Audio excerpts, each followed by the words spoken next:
Hey everyone, welcome to Data Millennials. I'm Atul, and in this video we are going to discuss that how we can assign a single value to several variables, or how we can assign multiple values to multiple variable respectively.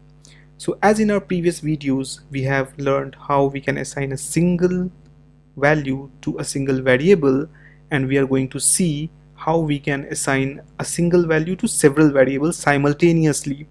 So Python allows us to assign a single value to a several variables simultaneously, which means that we can create multiple variable at a time.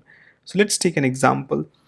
Let's say that I have variable 1, then I can put variable 2, variable 3, and for all of these three I'm just going to put the current year, which is 2024.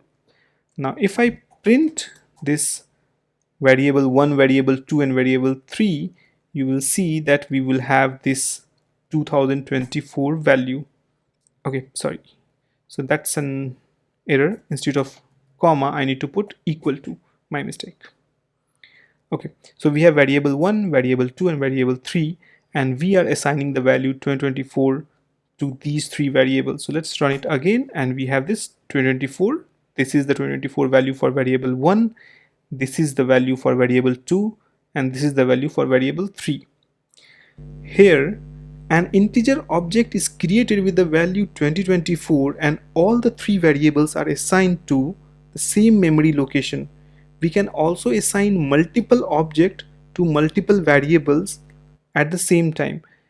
So let's take variable 1 again, comma variable 2, comma variable 3, and this time, yes, we have to put comma only. Now we are going to say 2022 comma 2023 comma 2024. Okay, so let me copy this print statement and put it over here. Let me run this cell.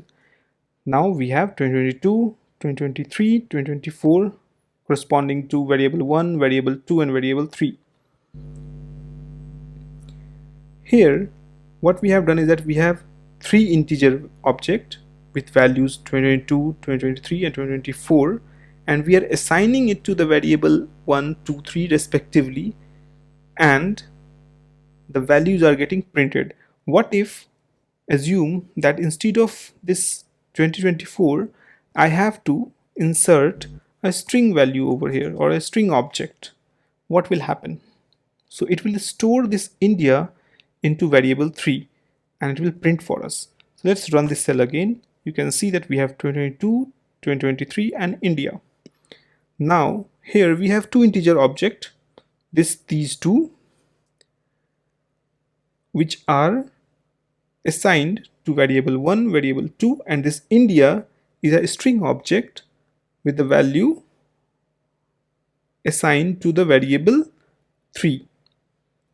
So this is how basically you can assign single value to several variable, as well as you can assign multiple values to multiple variable at the same time. Happy learning and see you in the next video.